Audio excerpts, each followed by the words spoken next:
Hello, everybody, and welcome to the Southern Ohio Museum. My name is Heidi Bender-Kaufman, and I'm the museum educator here. And we're excited to have you tonight to hear a presentation by Jeff Wilson, historical maps of the Portsmouth Earthworks. Before we begin, I have a couple announcements. First of all, you may have noticed that there's a lot of construction going on, and there has been for a while. But one thing that is happening right now is that the Works Gallery is closed. So we're having that replastered. There was some damage in the ceiling there. So unfortunately, the Works Gallery is not going to be open. However, I have seen you all interact before, and I know that this is a space where people like to get together and talk afterwards about, what they're doing in local archaeology. So if you would like to meet in the foyer area afterwards, I will let you talk to your heart's content. So if you'd like to do that, that's just fine.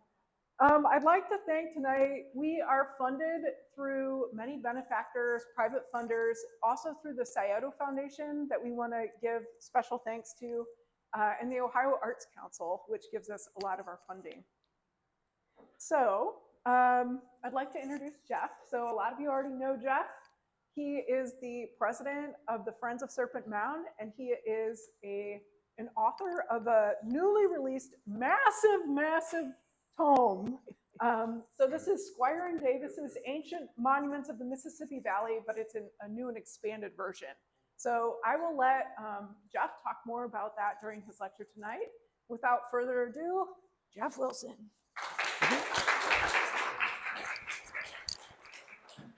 Thanks, Heidi. Before I get started, I just want to thank the Southern Ohio Museum for the invitation to come and talk. I know that museums and art museums have taken kind of a hit lately, and this is an incredible resource for the city of Portsmouth, for Scioto County, and for the region. And so I want to extend my gratitude for the invitation and hope that everyone continues to support this institution and you realize how valuable it really is. So for those that know that I published this book a couple years ago, before I published this book, I gave a version of this talk here at the Southern Ohio Museum. Boy, I want to say it was maybe about 4 years ago, 3 or 4 years ago at least. How many people were here for my last talk? Okay, so maybe something somewhat familiar here. There are a few new twists and turns that we'll cover. But I figured I would start out this time with a little bit of a timeline to get everybody in the sense of where we are in the place that we're talking. So about 22,000 years ago or so, the glaciers covered most of Ohio, but this area was glacial free. And anywhere from about 22,000 years ago down to about 8,000 years ago is what we call the Paleo-Indian period in Ohio prehistory. Clovis points begin use around 9,500 BC, and then the earliest Archaic about 8,500 BC. So when we get down to about 8,000 BC, we are definitely into the Archaic period. We start to see points like this right here, Thebes Point. There's an early, middle, and late Archaic, according to archaeologists. That lasts, beginning around 8,000 years ago, all the way to about 1,000 years ago.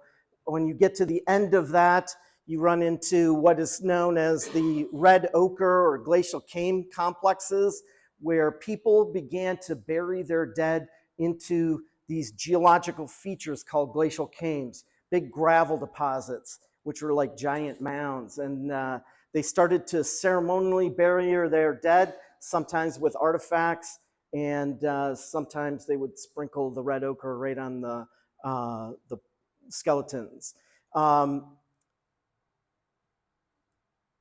Once we get to about 1000 BC, we hit the what is known, referred to by archaeologists as the early woodland period, or also locally here is known as the Adena period. Woodland period extends from about 1000 BC to 1000 AD or CE, Common Era.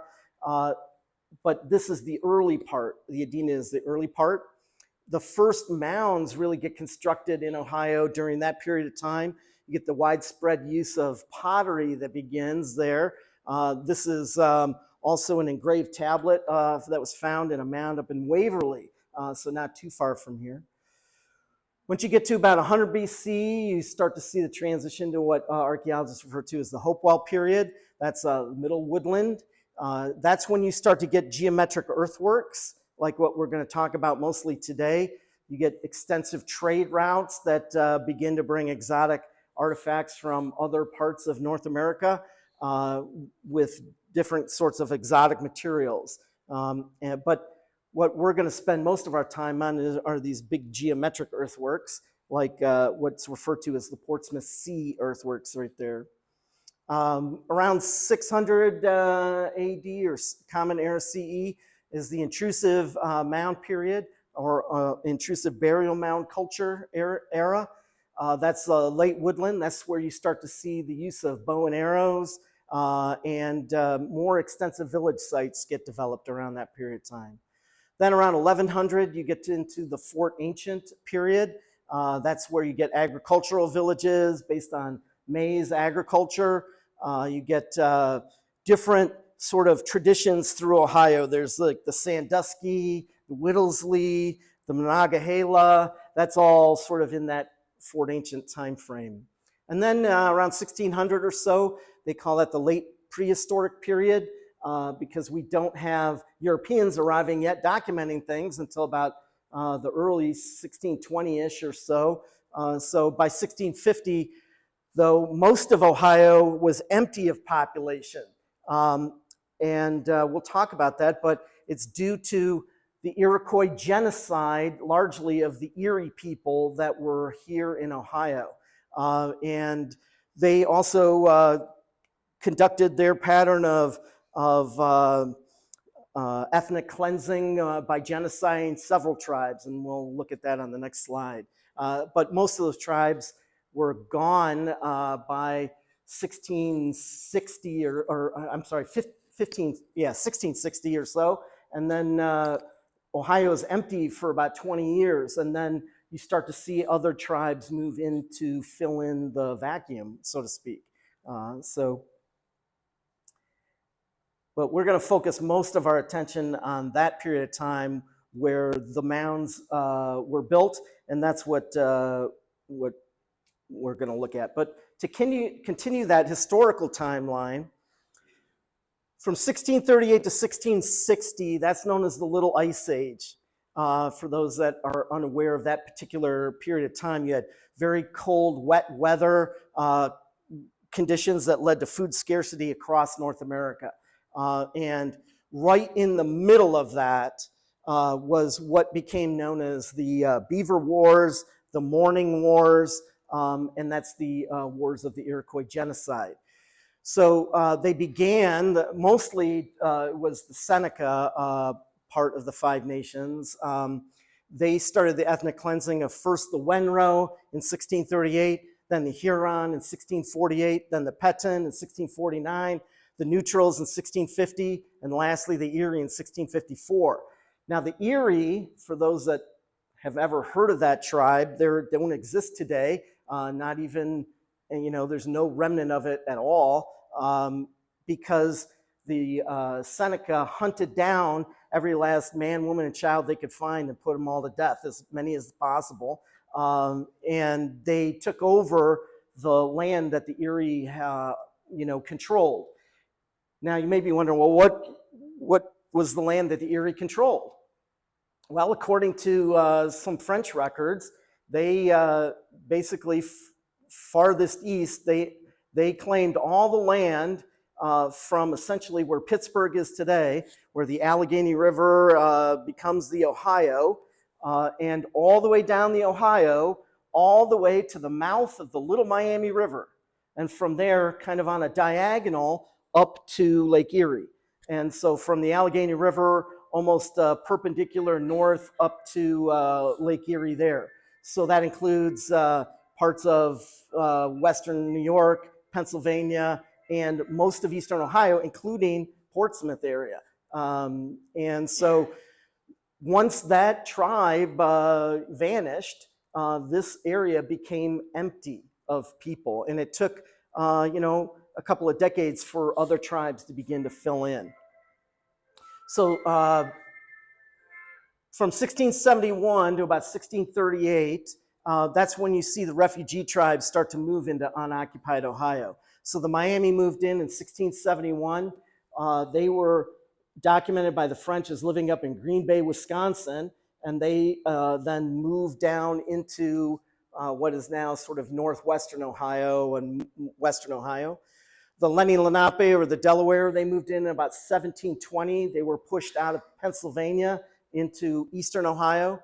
The Wyandot, 1738. The Wyandot Confederation was made up of 3 of the remnant tribes that were genocided by the Iroquois, the Huron, the Petun, and the Neutrals.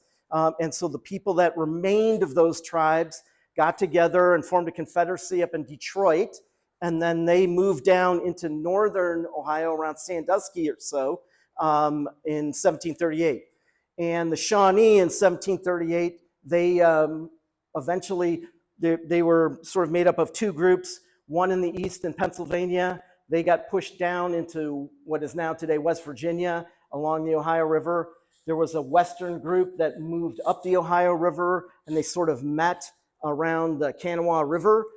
They got pushed out of there by the Virginians and wound up here at Portsmouth on both sides of the river from between, I would say, 1739 and 1758 was when they had their village here. So not very long, maybe about 20 years or so. The village on the Kentucky side of the river was had several different names depending on whether it was the British that were documenting it or the French that were documenting it, but it could have been Chenoa or Sanatio. Also, it's been known as Lower Shawnee Town, which you may have heard of. That it really was much more of an intertribal village.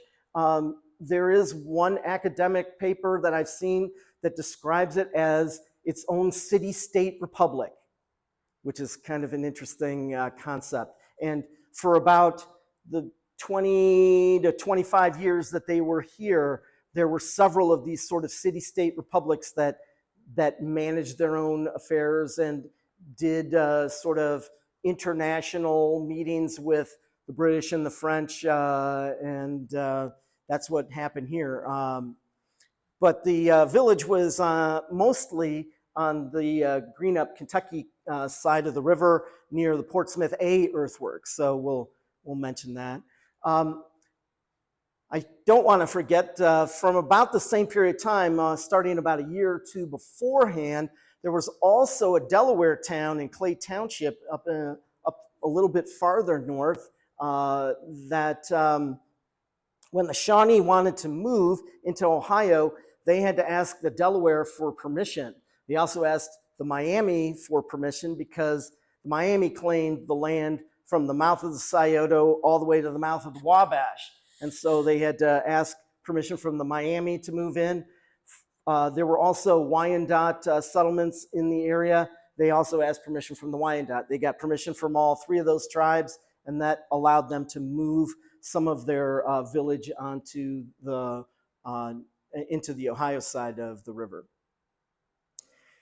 1758 is when Shawnee Town, Lower Shawnee Town here, gets abandoned, and they move up to the Pickaway Plains north of Chillicothe. So they just move up the Scioto River, and they left this area because they didn't want to get attacked by the British or the Cherokee, who they were at war with as well.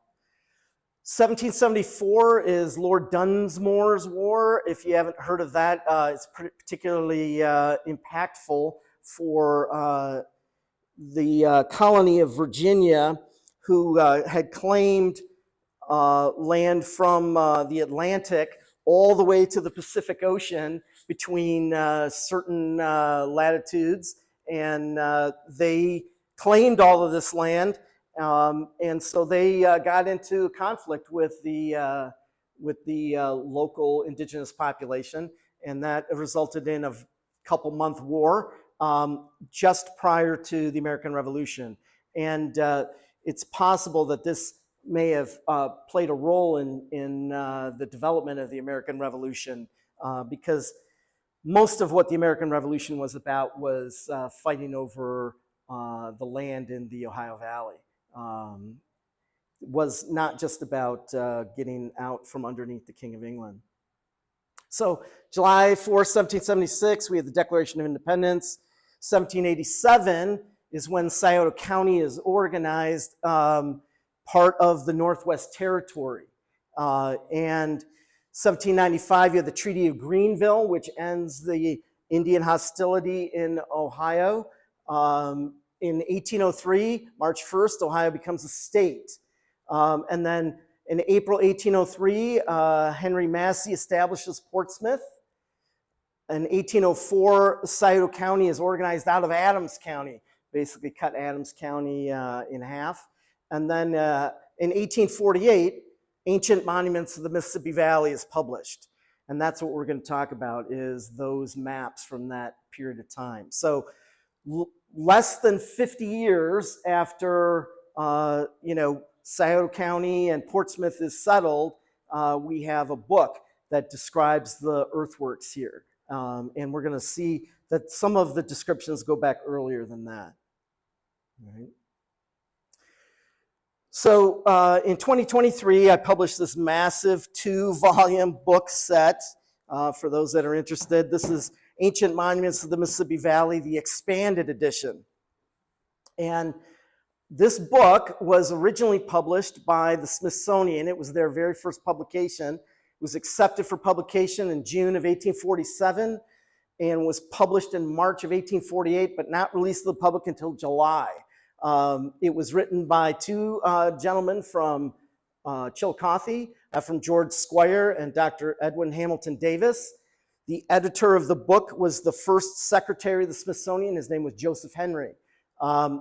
The book was illustrated originally with 48 lithographic plates, and I'll talk about what that means, and over 200 woodcut engravings that depict about 60 different archaeological sites, mostly from Ohio, but some from adjacent states, some as far away as Louisiana and South Carolina, Georgia, Arkansas, that kind of area. So how did I start this project? Well, for those that know me, and as Heidi mentioned, I'm president of the Friends of Serpent Mound. I have my sort of special interest is in Serpent Mound, and so I've been working on a book about Serpent Mound for about 15 years or so.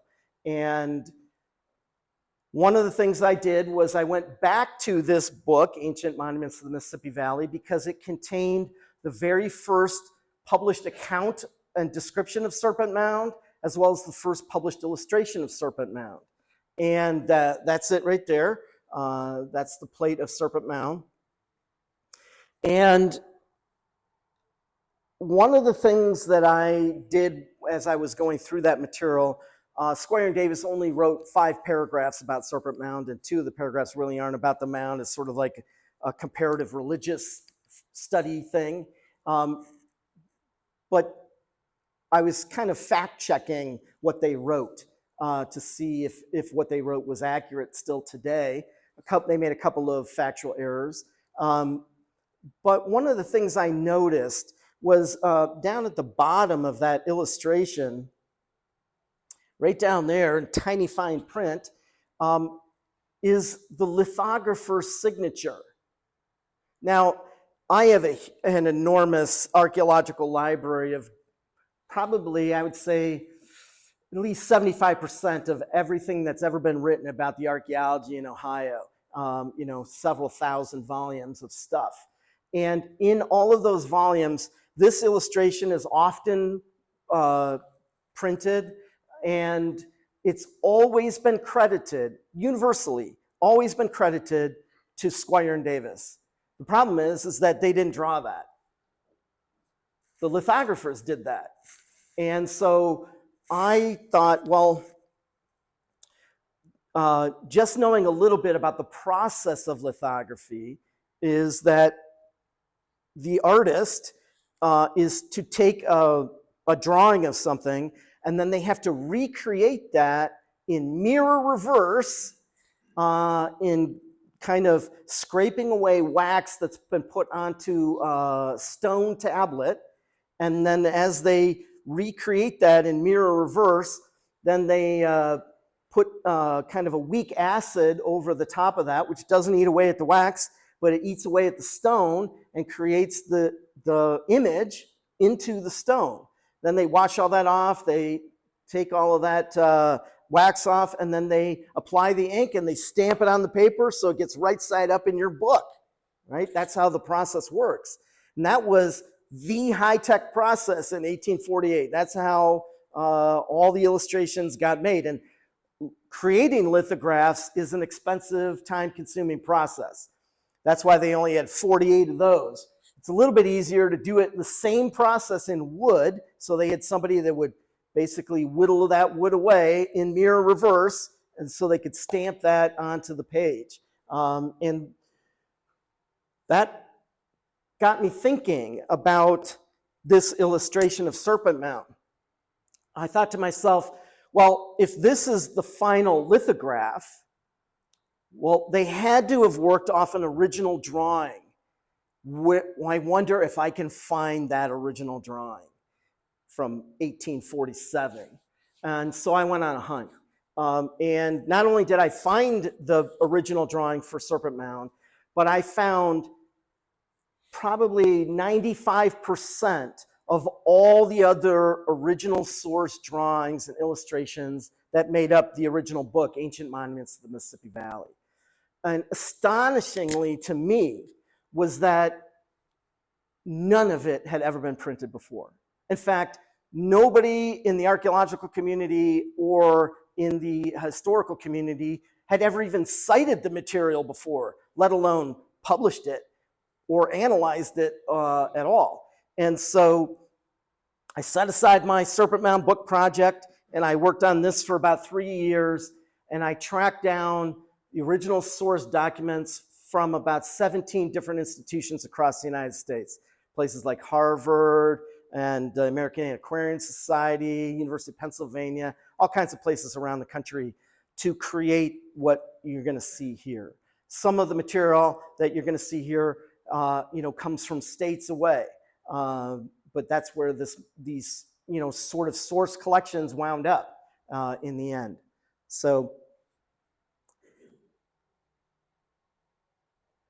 let's talk about the authors here for a little bit, give you a little background over who wrote this book. Ephraim George Squier, born in 1821. He's what I would say is the main author of the Ancient Monuments of the Mississippi Valley. He literally wrote all the words in the book. His co-author is responsible for most of the scientific analysis that wound up in the book.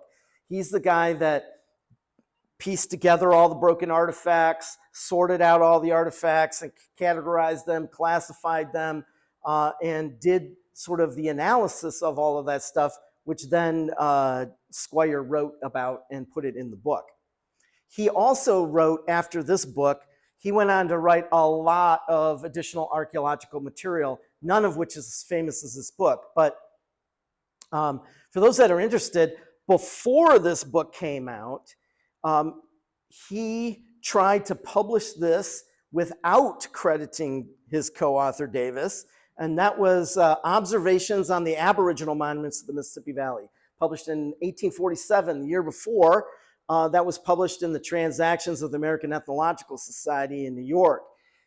They thought that they would publish the entirety of it, but when they saw the ambitious manuscript that Squier delivered, they said, "We can't afford that. You're gonna have to get another institution to do that." And they sort of arranged for the Smithsonian to publish it. He did write a monograph of the Ancient Monuments of Kentucky in 1849. That was the follow-up to Ancient Monuments of the Mississippi Valley. He then wrote an archaeology of Nicaragua. You might be saying, wow, what happened? Why did he go to, what's going on with Nicaragua?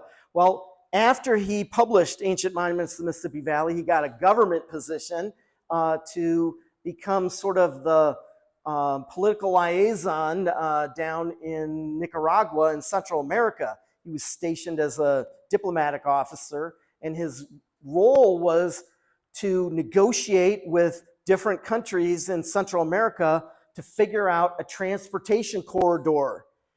And so he spent the better part of 10 years working on developing a interoceanic railway from the Pacific to the Gulf of Mexico, essentially, or to the Atlantic side, before there was a Panama Canal. And so that's what he worked on. And while he was down there, he got a chance to check out the local archaeology and wrote a book on the archaeology of Nicaragua. He also wrote a book on the Aboriginal monuments of the state of New York, 1851, and that got him crossways with the Smithsonian. They already had problems with him in the first publication, but this one really put them over the edge. He and Davis did not get paid for Smithsonian publishing their book. Instead, what the Smithsonian did was they gave them 100 copies of each book to sell on their own.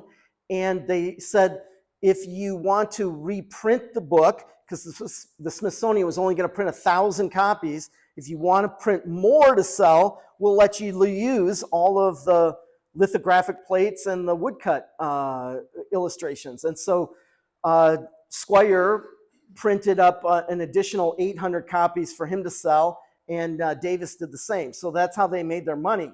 Well, when it came time to doing the book about New York and the ancient monuments of New York, Squier planned on that he would be able to use the lithographic plates and the woodcut illustrations, and he arranged to create his own edition with an extra 150 pages. And the Smithsonian was like, you just sort of made our book irrelevant if you're going to create sort of an expanded version of it, so we're not going to let you use the plates.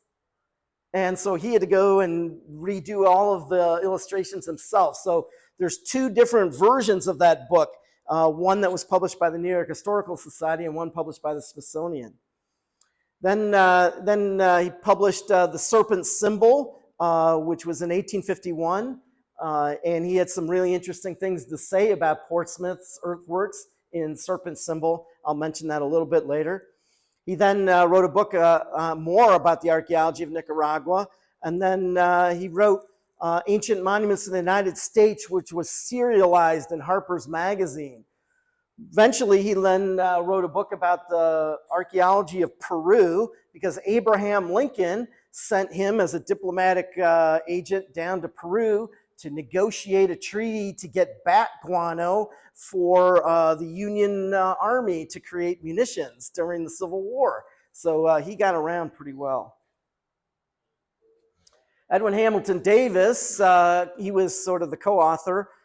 He also wrote a manuscript called Sketches of Monuments and Antiques Found in the Mounds, Tombs, and Ancient Cities of America.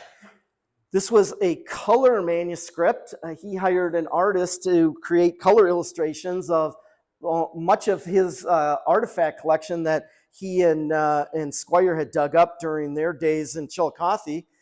And for those that are interested, there is a color edition of this book, a 3-volume hardcover color edition, and I include that in much of that in color in that edition. So for those that are interested in what that looks like. Davis was a medical doctor. He trained at the Cincinnati Medical College. He also went to Kenyon College, where he had given a talk at one of the commencement ceremonies about the mounds and the earthworks. This was like in the early 1830s. So by the time he moved to Chillicothe, he had spent about a decade in Chillicothe looking at the mounds and the earthworks before Squier rolled into town about 1845. Squier was originally from New York. And when he met Davis, Davis was the local expert. And so Davis was considered the senior partner, and Squier was the junior partner. Squier was like 24 years old. And so they spent about 2.5 years working together. They dug up, on their account, they say they dug up about 200 mounds in 1.5 years or 2 years or so. And then Squier wrote his manuscript and sent it off for publication. Once it got to the Smithsonian, this guy, Joseph Henry, the first secretary of the Smithsonian, was the guy to make the decision on and to edit the book. He was a scientist at Yale University. He was a physicist. He did experiments in electricity and magnetism and electromagnetism. He's the one that developed the very first electric motor. And much of Michael Faraday's work on electromagnetism, he had already figured out, but Faraday beat him to the publishing punch. And so Faraday gets credit for everything that Joseph Henry had figured out. And this is a little statue of him sitting out in front of the Smithsonian building.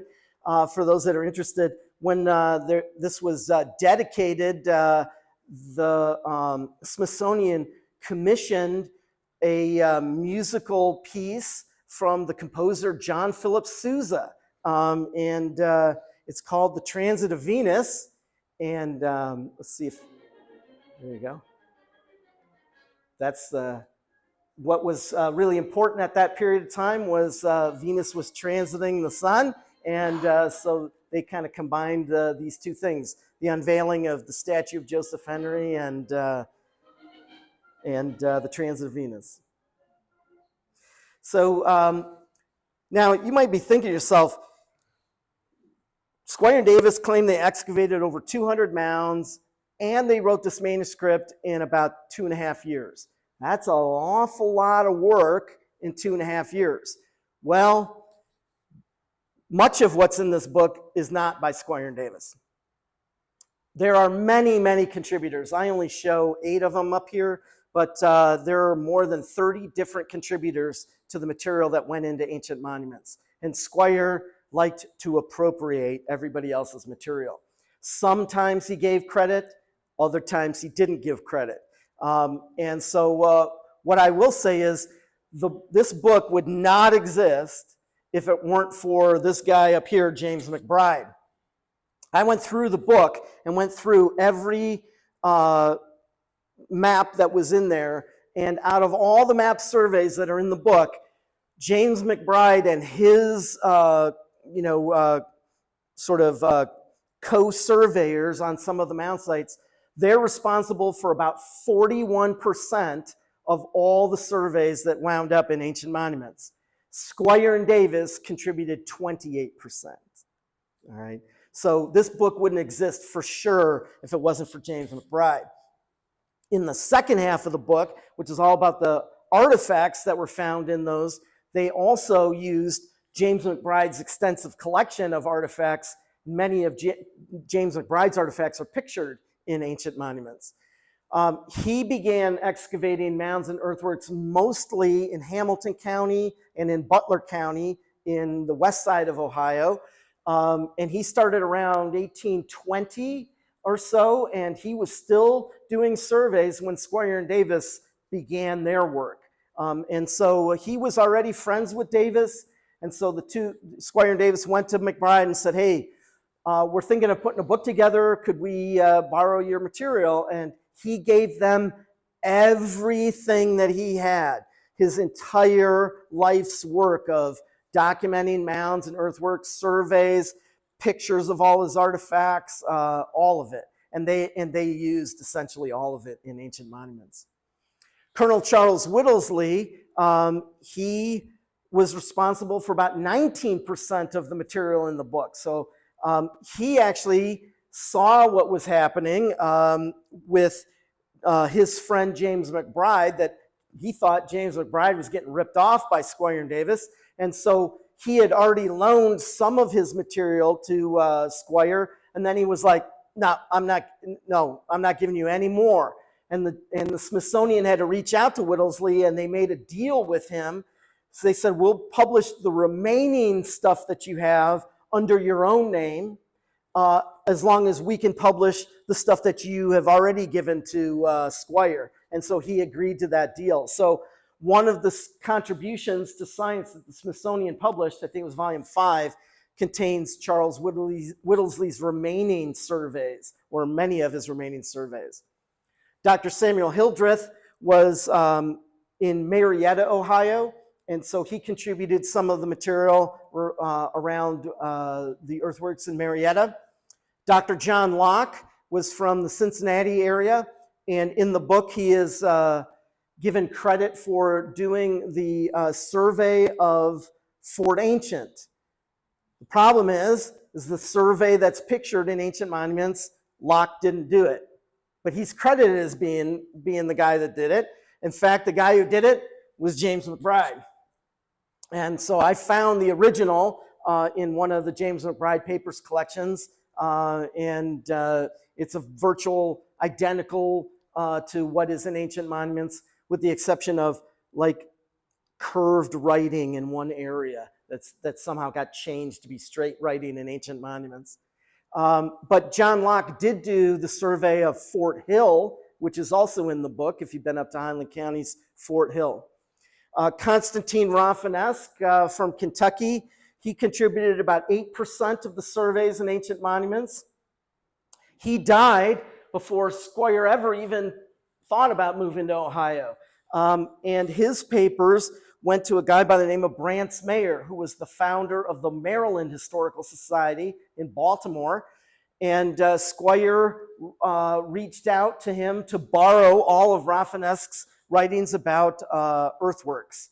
And he used virtually almost everything that was in there that he could get his hands on. Caleb Atwater from Circleville did an early survey of Circleville as well as 9 other sites. That was published in 1820 by the American Antiquarian Society. Squier and Davis were around when Caleb Atwater was still alive, but for whatever reason, and I think it had to do with politics, they don't mention Caleb Atwater by name in Ancient Monuments at all. However, they do use his Circleville survey, virtually identical. You can overlay one over the other. They just don't credit him whatsoever. 2 guys here locally that I put on this chart here is Captain Francis Cleveland. He was responsible for engineering the section of the Ohio and Erie Canal that ran all the way down here to Portsmouth. And he was in charge of the section from Portsmouth to Chillicothe. And he did a survey map of the Portsmouth Earthworks, which I'm going to show you. And Dr. Giles Hempstead, he also did a survey of the earthworks here in the Portsmouth area. And on a trip to Portsmouth, Squier met with Cleveland, who had, by this point, became sort of the publisher of the newspaper in town. And he met with Hempstead and essentially collected their maps and then used them to create his map of the Portsmouth Earthworks and didn't credit either one of them. Right? But I found both of their papers in Squier's papers collection at the Library of Congress. So he did come here. There was an account of that meeting. From what I understand, he stayed about an hour in town, and he didn't actually go and visit the earthworks. Although I did find one letter that he did go and visit the Portsmouth A earthworks, which is on the Kentucky side, and he may have done sort of a partial survey of that. And I'll show you what that looks like.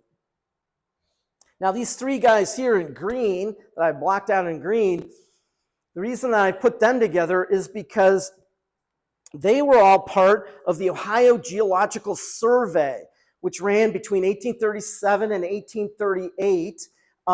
And these people were charged with going out and collecting the first geology maps of the state of Ohio. The very first one that got published is that Geology of Adams County by Dr. John Locke.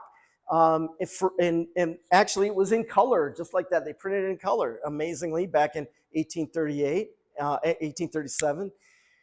Well, part of the responsibility of these gentlemen was where, as they're traveling around the state, they were expected to also do surveys of the mounds and the earthworks. And so the Ohio Geological Survey did collect surveys of about 60 different archaeological sites or so, mostly by Charles Whittlesley, and couple by John Locke, and they end up being used by Squier in ancient monuments. So many of the work that was done by the Ohio Geological Survey wound up in ancient monuments. And the reason I bring that up is Squier gives no credit whatsoever to the Ohio Geological Survey, nor to the taxpayers that funded all of that.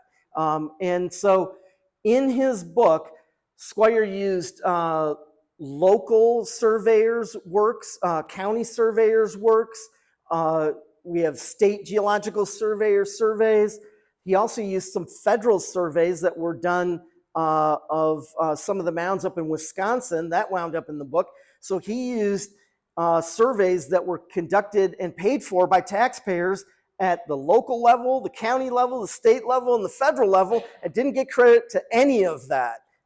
Just took it all in and put it in his book. All right, so I mentioned lithography, and I won't go over that other than to show this example here that I found of, this is the engraved plate over here. This is the city of Munich, Germany, that was done. So this is engraved on the stone block. They apply the ink, they stamp it and get it right side up. So that's the process of lithography. Lithos comes from the Greek meaning stone, and graphene meaning to write, so lithography. The two lithographers, or the two main lithographers, I should say, that worked on this book, one is this guy, Napoleon Cerrone. He was quite the character. And the other one was Henry Major. I've never found a photo or an illustration or a drawing of Henry Major, but there are many of Napoleon Cerrone. And they got their start in lithography being trained at the famous Currier and Ives, for those that remember their Christmas card lithograph pictures, postcards. So they got trained by Currier and Ives, and then they went out on their own, started their own business. And they started their business at the beginning of the Mexican-American War. And they became quite famous for their lithographs of many of the major battles that took place. This is one of the storming of Chapultepec, which is one of the most consequential battles in the war. Up there on the top of that hillside is where the Mexican army trained all their soldiers and their officers. And basically the U.S. Army just marched all the way to Mexico City without much opposition and won the war fairly quickly. It lasted about 2 years for them to make that. And out of that, of course, we got, Texas, New Mexico, Arizona, parts of Colorado, parts of Utah, probably a third of the United States came out of that war. And it was during this period of time, during the Mexican-American War, and during what became the rise of, that was when manifest destiny was coined as a term and was used by the newspapers at the time. So during that period of time of manifest destiny, that's when Squier and Davis wrote Ancient Monuments of the Mississippi Valley. Now, Napoleon Cerrone, with his interesting little getup here, he stood about 4 feet 10 inches tall and lived in New York City. And he used to walk around the city in these crazy costumes, he and his wife. And somebody asked him one time, why do you dress up in such outrageous costumes? And he said, because everybody knows who I am. It's free advertising. Mm-hmm. And he became, he sort of saw the handwriting on the wall for the technology of lithography, because photography was starting to come into its own as a technology. And so he sold his share of the business to Major, and then went over to Europe and learned the art of photography. And he came back to the United States and became the most famous photographer in the 1800s. He became the photographer for most of the most famous people that lived in the United States, all the politicians. Barnum and Bailey were friends of his. They took all of the promotional photography for the circus, all of the famous actors and singers of the day. He took photographs of all of them. And one in particular, he took a series of photographs of the author Oscar Wilde. And those photographs of Oscar Wilde in sort of his bohemian getup became very widespread famous. So famous that another lithography company in New York took one of his photographs, made a lithograph of it, ran off about 800,000 copies and sold them, and he sued. And that case went all the way to the Supreme Court of the United States. And it's because of Napoleon Cerrone, that case, the Supreme Court decided that photography was covered under copyright, because Cerrone argued that it is the photographer that stages the photo. He dressed the set. He dressed Oscar Wilde. He created the image of Oscar Wilde. And so he said that it's not just a mechanical operation, you know, it is the artist's eye that creates the image. And so that's why we have copyright on photography today. The two woodcutters that created about 200 of the wood engravings for ancient monuments. This is Nathaniel Orr, and this is his partner, James Richardson. As I've said before, I'm not sure if I saw him on the street, I could tell them apart. That must have been the style of the day. Everybody wore the same sort of beard. But I happened to find Nathaniel Orr's business wood engraving here. And so you can see it's in the mirror reverse, and then when it gets stamped, boom, there you go, Nathaniel Orr. So that's his sort of artistic creation of how he would do his woodcuts. And so they're responsible for many of the smaller, minor illustrations in there. Now, I mentioned that I found some of this material at the Library of Congress. That's where I originally started, because they had the largest collection of Squier's papers in their possession. So I started this during the pandemic, and of course all the museums were shut down essentially during the pandemic.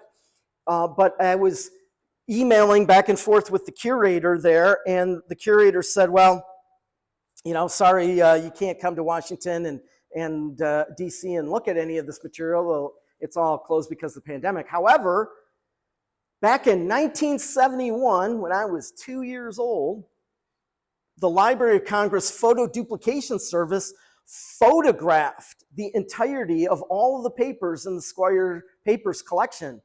And he said, it's on 16 different rolls of film, and we can send you those via interlibrary loan. And so they sent them to Adams County Library, and Adams County Library, the entirety of the entire county, had nothing to read the film. And so fortunately, my mother-in-law had been a member of the Adams County Geological Society, and about 20 years ago, they were throwing away their old film readers, and she saved it. And so we dug it around in her house and found this thing. It was like almost the size of like a 1980s arcade machine, big giant wooden box, and it had the film rollers, and we plugged it in and flipped on, and the light bulb still worked. So we carted that down to the library, and I was able to start looking at all of that stuff. And when I found images that I wanted, I have a film strip slide scanner, and so I was able to just scan that stuff. However, these film strips are quite small. So a 35 millimeter film gets you essentially less than an inch tall by about less than an inch and a half wide image. And on those images, they would photograph multiple pages, whatever fit into the fixed frame of their photography. And so we're talking about stuff that's so tiny. And so I had to scan these documents, these film frames, at 19,500 dots per inch. Normal print technology is anywhere from 600 to 1200 dots per inch, but I had to scan this at way higher than that so that I could get illustrations that could be reproduced in my book at scale, right? So it was quite a challenge. It was a real process. But that began, my journey. The second place that I found material was at the Western Reserve Historical Society up in Cleveland. They have Squier's and Charles Withersley's original field notebooks. And so I was able to go through those and look at the actual surveys that these guys did and when they did them. And so that was really helpful in figuring out a lot of this background material. So finally, let's get to the Portsmouth stuff. All right. So this is the Squier and Davis lithograph by Sironi and Major, essentially, of the Portsmouth works. We have Portsmouth A down here. You see the little A right in the middle of that square. Portsmouth B up here. Today, there's just one horseshoe left of this entire thing. And then C is this kind of concentric circle thing. D is the smaller circle right there. So when I refer to Portsmouth A, B, C, D, this is what I'm talking about, comes from this illustration. Now, one of the things you'll see up there is constructed by E.G. Squier. Wait, what does that mean? Most of the surveys that are in this book actually say surveyed by, but this says constructed by. Squier did that on 2 maps, or 3 maps, I guess, in ancient monuments. He essentially invented this. You can take this map and try to put it on an overlay of Google Earth today, and none of this makes any sense whatsoever. You can scale the square to the existing square in Portsmouth A, and then the other 2 parts are wildly in the wrong place, or you can scale the horseshoe to the horseshoe up there, and then the rest of it is wrong, or you can, scale Portsmouth D to where Portsmouth D is. It's wildly wacky. But Squier did it for a particular reason, and I'll show you that here in a second, but I want to show you Squier's draft of this. So this is, let's see if I get the animation here. Yeah, there you go. So that's Squier's original draft of the Portsmouth Earthworks site. There are some detail differences, if you had them side by side, like you look in the book side by side, you can view all those different differences. But this is what Sironi and Major would have worked off of to create the other illustration in their lithographic print. This is an illustration that was done by a guy by the name of William Stukeley over in England. And this is of the Avebury Earthworks. And in Squier's Serpent Symbol book in 1851, much of that book included material that had been edited out of ancient monuments in the Mississippi Valley. And the section that he wrote about the Portsmouth Earthworks was stuff that got edited out. And in that, he talks about this particular illustration. And he talks about William Stukeley, and he talks about how many of the ancient monuments over in England, in particular, had this sort of serpent focus to them. And so the reason that he tried to create this image was to mimic that giant serpent from Stukeley's illustration. And he was kind of inspired by that, even though that's really not, this is not reality in any way, shape, or form. For instance, this earthwork here and where it seems to connect to this pathway here, this is actually about 1.5 miles that way up the river. It would have been off the scale of this map, so just one example of the differences here. But he tried to make it fit. All right, so there is a second sort of major lithograph for the Portsmouth Earthworks and Ancient Monuments, which shows each of these more individually with greater detail. So you have A, B, C. D is shown in a separate illustration. This feature here is at the very top of this up there in Portsmouth A. So he has a supplementary plan down there. Let me show his original survey drawing there of Portsmouth Group A. Now, one of the things that I should mention here is we have A, C, B, right? And you would think it would be like ABC, kind of following that, but he didn't picture it that way for whatever reason. And it's partly because of how it appears here on his draft. It's ABC. So the lithographers made the change. And that is not unusual. The lithographers are not Xerox machines. They make a lot of changes and they add all kinds of various details in between these, copying the original draft to creating it on the lithographic plate. And so we see a lot of changes like that. But it always kind of made me wonder about this, like, why is it labeled that? Why did they do it that way? Well, Squier didn't intend it to be that way. He intended it to be this way. All right, so that's just one sort of example of kind of the differences between that. And you can see, Squier's sort of scribble out marks and stuff. And there's a lot of, differences between these various things. Now, what you see here is Squier has 3 surveys jammed into one page. And as Squier was working through and supervising the work of creating all of these lithographs, the Smithsonian was running out of money to publish this. They originally budgeted about $1,000 in 1847 money, which comes out to be about like 50 grand in today's money, to pay these lithographers to create all these illustrations.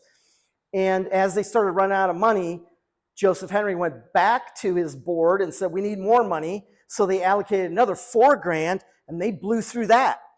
And so as they were starting to go through all of that, the Smithsonian said, you need to start consolidating these, because Squier had each of these done surveys on a single page. And so each one of these would have gotten an original page. Well, I found those original single page illustrations. So here's, if we just take the Portsmouth A earthworks, there's Squier's full page of the A earthworks. That was his draft. One of the things you might notice is there's quite a bit of difference between that end of that and the end of that.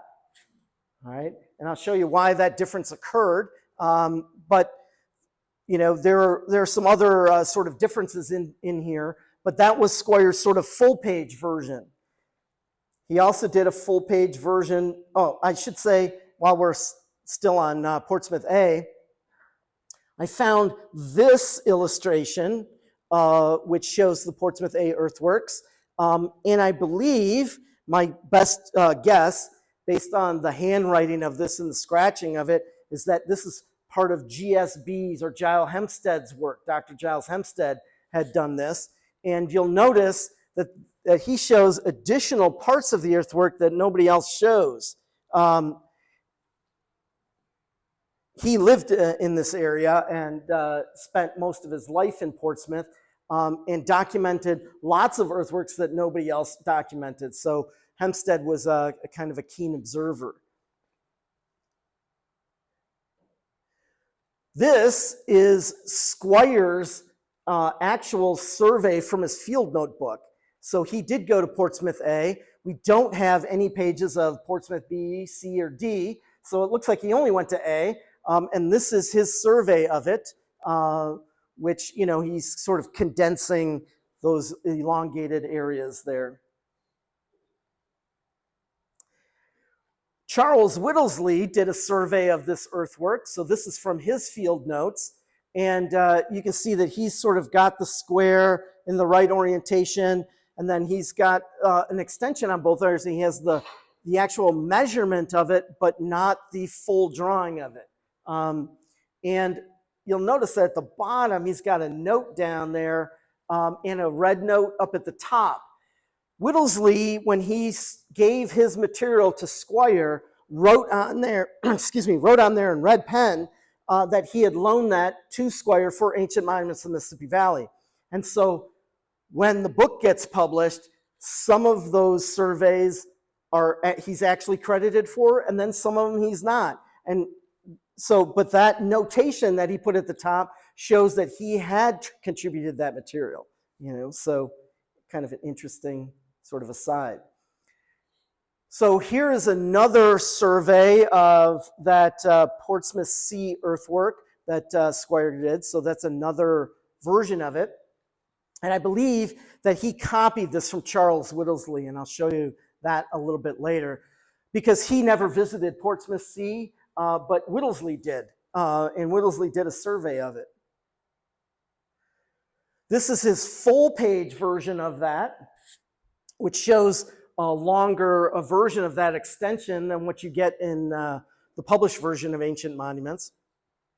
One of the things that is hard to really get on these sort of black and white photographs is this illustration here in the center. That's what this is. He's showing that there was a pretty tall mound in the center of that. It's not just a flat concentric circle.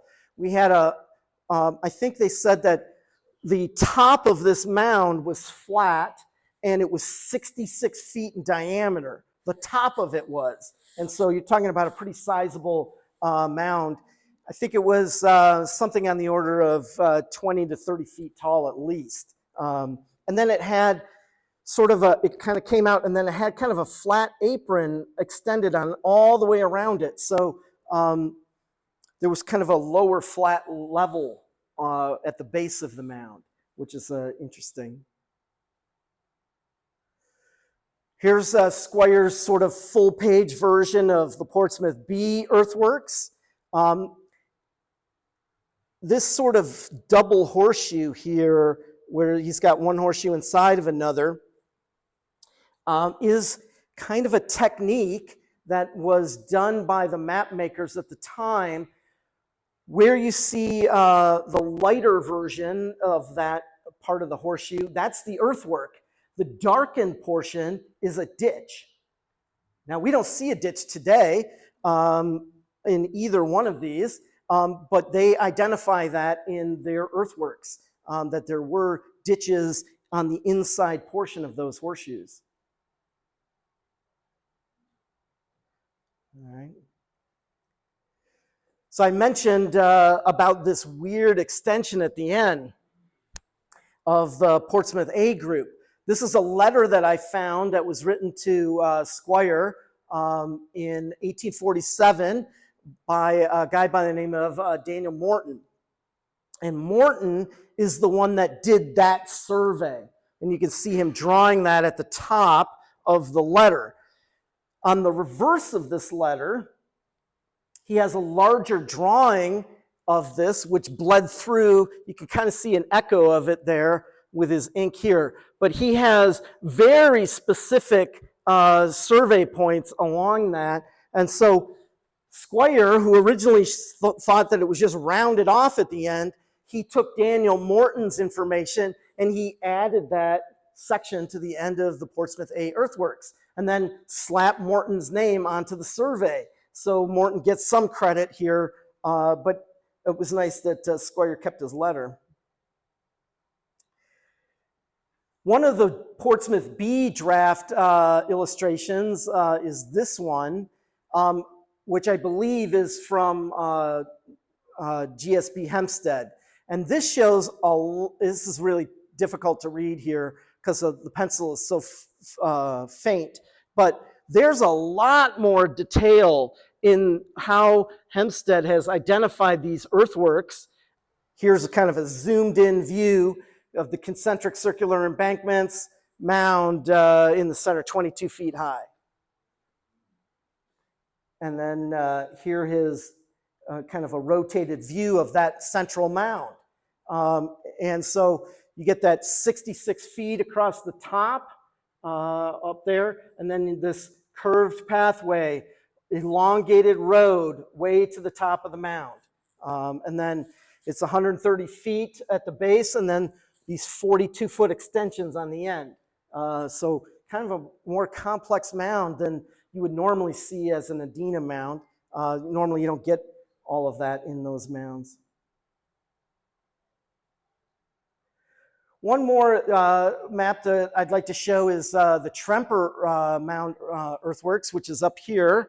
That appeared on this 3-panel version here. We have another combo lithograph. This earthwork is mostly destroyed up near Dayton, up in Montgomery County. This one, parts of this exist up in Worthington, kind of outside of Columbus. Here is the draft by James McBride versus what got printed as the lithograph. Do you see any major differences here? This is what McBride drew. This is what wound up in Ancient Monuments. This is what the lithographers did. So I always caution the archaeologists who have reproduced these maps over and over and over again that you got to be really careful with what you're doing, because I would go with the original source drawings and the original surveyor's work before I looked at the secondary reproductions. This is the illustration that Squier did of this half of the page, and you can kind of see up there, he has identified that Charles Whittlesley is the delineator of that survey, all right? So he didn't do the survey, but he credits Charles Whittlesley as doing that. And so this is the letter that he received from Charles Whittlesley with the drawing. This is the drawing, a little tiny thumbnail at the bottom of a handwritten letter that became the lithograph in Ancient Monuments. That's the map that's always reproduced of the Tremper Mound Earthworks, is this little thumbnail sketch that Whittlesley put at the bottom of his drawing. So if you were to blow that up and compare the two, that's what they did. So what you have is Whittlesley sends Squier a letter and creates this drawing. Squier copies that, and then the lithographers copy this to create the final map. And we're talking about a pretty good chain here. But this is actually Whittlesley's original survey. So this is out of his field notebook. And you can see he's got some additional measurements in there of that. And he has information about it was on entry 1270. For those that aren't aware, that's on part of the Virginia Military District. So that's a Virginia Military District land claim number. So that's what he's got up there. And then he's got some information, and also to be published by the Smithsonian Collection. He's written that in red to make sure that he gets credited for his work. So he gave that to Squier. All right. So just to blow that up a little bit, you can see it. All right. So I just want to acknowledge all the different institutions that I worked with to help create this presentation. The American Antiquarian Society, the Library of Congress, the Smithsonian, the Western Reserve Historical Society, Marietta College, University of Kentucky, the Gilder Lehman Institute of American History, the Wisconsin Historical Society, the Special Collection Libraries at the University of Georgia, the St. Louis Art Museum, Harvard, Penn Libraries, Museum of Fine Arts in Boston, Hathi Trust, the Internet Archive, WorldCat, and Google. Thank all of them, because if it weren't for these institutions keeping these papers and conserving them, we would not be able to put this together. This book, as I wrote in the preface to the second hardcover edition, this book could not have been written by AI, because none of this material had been digitized. So I want to kind of emphasize that this kind of level of research is dependent upon these institutions and your support and your taxpayer money, in many cases, supporting them. And so we want to make sure that we thank all of those institutions for their work too. So thank you very much.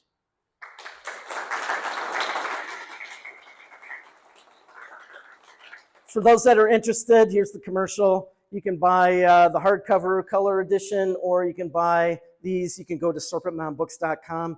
I do have a couple of copies here if anybody really wants to buy one, and I can sign it for you. But you can get in touch with me at jeff.wilson@serpentmound.org. That's at Friends of Serpent Mound. Or you can just order the book direct. It's print on demand. They'll just print it and ship it to you through serpentmoundbooks.com. So thank you very much.